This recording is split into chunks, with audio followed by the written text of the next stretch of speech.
সালামু আলাইকুম। আশা করি আপনারা সবাই ভালো আছেন। আপনাদের দোয়া এবং ভালোবাসায় আমিও ভালো আছি।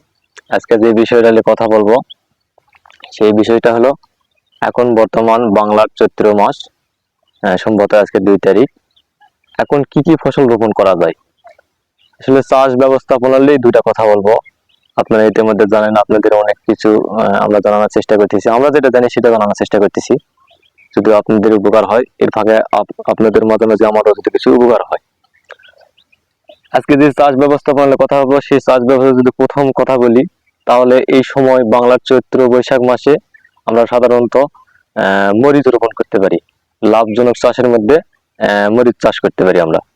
এখন যদি আমরা মরিচ চাষ করতে চাই, তাহলে মরিচের আগে মরিচের বিষয়ে জানতে হবে। আসলে মরিচ চাষ করব, কোন ধরনের মরিচ চাষ করব, আসলে শীতকালীন চাষ করব না গ্রীষ্মকালীন চাষ করব। আসলে এখন গ্রীষ্মকাল, তাহলে শীতকালীন জাতগুলো হবে না, এখন গ্রীষ্মকালীন জাতগুলো চাষ করতে হবে।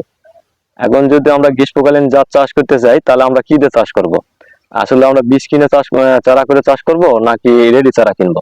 হ্যাঁ, দুটা করেই করা যায়। যেহেতু এখন চৈত্র মাসের পয়লা, আপনি বীজ কিনে চারা করেও করতে পারেন, অথবা রেডি চারা কিনেও চাষ করতে পারেন। যদি আপনি রেডি চারা কিনে চাষ করেন, তাহলে আপনি এক্ষুনি করতে পারবেন। আর যদি আপনি বীজ কিনে চারা করে যদি চাষ করতে চান, তাহলে আপনার 1 মাস বা 35 দিন দেরি হবে। এইটুকু, এর পার্থক্য নেই। এখন জাত, আমরা যদি জাতের কথা বলি, কি কি জাত চাষ করবেন, তাহলে এখন গ্রীষ্মকালীন যে জাতগুলা সাধারণত হয়ে যাচ্ছে, সেটা হলো আপনার বিজলি প্লাস 2020, তারপর সুপার হট, তারপর অস্থির ওয়ান, তারপর ডিজে 1717, তারপরে আপনার ধূমকেতু, তারপরে নাগা ফায়ার। এই জাতগুলো সাধারণত আরো ইত্যাদি ইত্যাদি অনেক জাত আছে, আরো গ্রীষ্মকালীন জাত। এগুলো এগুলো সর্বোচ্চ ভালো হয়। আমরা বিগত সময় দেখছি, বিভিন্ন চাষিদের কাছ থেকে জানছি, খুব ভালো হয়। তো আমার কাছে এই মুহূর্তে যদি আপনারা কেউ রেডি চারালে চাষ করতে চান, তাহলে আমাদের কাছে অ্যাভেলেবল চারা আছে। যে জাতগুলোর নাম বললাম, সব জাতের চারা ইনশাল্লাহ আমাদের কাছে পাওয়া যাবেন। আমরা যদি আপনাদের দেখানোর সাথে একটু চারাগুলো দেখাই, আমাদের সুস্থ সবল সুন্দর আমাদের চারাগুলো আপনারা যদি দেখেন, এই চারাগুলো আসলে আপনারা যদি চান, তাহলে আপনারা নিতে পারবেন আমাদের কাছ থেকে সুলভ মূল্যে। বাংলাদেশে বর্তমানে আমি ভিডিও তো অনেকদিন থাকবে, এই জন্য দামটা বললাম না। আপনারা যোগাযোগ করবেন আমাদের সঙ্গে, আমরা এই চারাগুলো দিতে পারবো। আমাদের কাছে এই মুহূর্তে রেডি আছে, আমরা পরেও দিতে পারবো, এখনো দিতে পারবো। এখন এই যে এই সব চারাগুলো আমাদের রেডি আছে, সুন্দর সুস্থ সবল চারা। একটা জিনিস খেয়াল করে রাখেন, আপনি এরকম একই লেভেলের একই সুন্দর সাইজের চারা করতে পারবেন না। এগুলো চারা ইনশাল্লাহ আমরা করতে সক্ষম হয়েছি, এই চারাগুলো আপনি পায়ে থাকবেন। আচ্ছা, দ্বিতীয় কথা, যদি চাষ ব্যবস্থায় আমরা যাই, তাহলে এই সময় আপনার বেগুন চাষ করতে পারেন। বেগুন চাষ করতে পারেন। বেগুনের চাষ যদি করতে চান, তাহলে বেগুনের এইরকম জাতের বিষয় আছে, আপনি সব জাত করে এই সময় হবে না।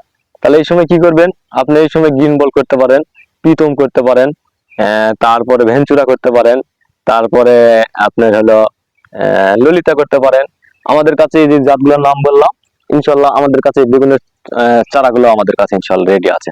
আপনারা চাইলেই নিয়ে আমাদের কাছে চাষ করতে পারেন, অথবা এই যে জাতগুলোর নাম বললাম, এই জাতগুলা বীজ সংগ্রহ করেও আপনারা চারা করেও আপনারা রোপণ করতে পারেন।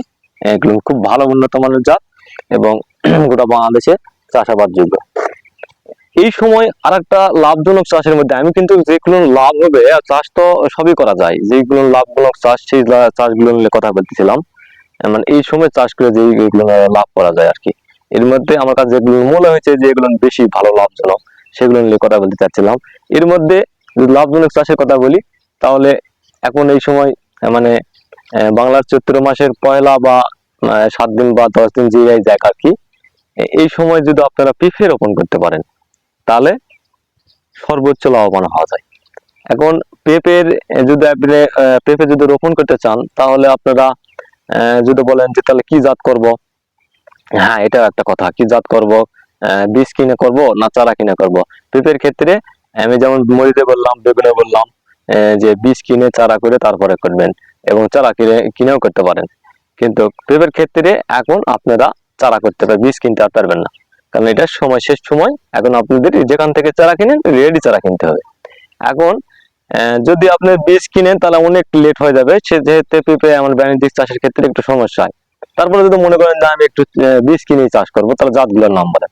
তাহলে সেক্ষেত্রে যদি হাইব্রিড আপনি যান, আপনি আগে চয়েস করতে হবে আপনি সবজি চাষ করবেন নাকি মানে পাকায় বিক্রি করবেন।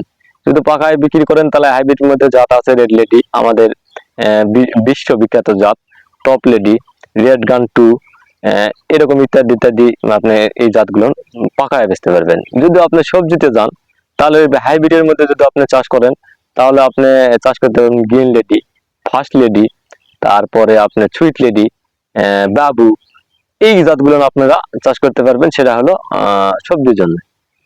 আর যদি আপনি মনে করেন যে সবজির জন্য আমি ওই জাতগুলো হাইব্রিডে যাবো না, আমি দেশির মধ্যে থাকবো, যদি দেশির মধ্যে থাকেন তাহলে দেশির মধ্যে হাইব্রিডে যেতে পারবেন। সেটা হলো বাংলাদেশের কৃষি গবেষণা ইনস্টিটিউটের 1996 এবং 1992 সালে দুইটা জাত উৎপাদিত হয়েছিল। তার মধ্যে 92 সালে যে জাতটা, এই জাতটা সর্বোচ্চ আমাদের বাংলাদেশে এখনো পর্যন্ত খুব ভালো পারফরমেন্স করতেছে এবং খুব ভালো হচ্ছে, ফলন ভালো দিচ্ছে, সবজির জন্য খুব ভালো একটা বিষয়। সেটা হলো শাহী।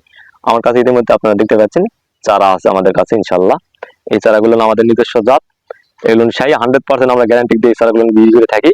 তবে একটা শাহীর একটা সমস্যা, সেটা হলো চারা লাগাতে হয় অনেক কটা, মানে 2টা বা 3টাকে চারা লাগাতে হয়, কারণ এরা পুরুষ মহিলা মানে হয় থাকে, বাছাই করতে হয়, এই একটা সমস্যা আছে। তাছাড়া এছাড়া শাহী আমাদের সর্বোচ্চ জাত, এর উপর আর কোনো জাত হয় না।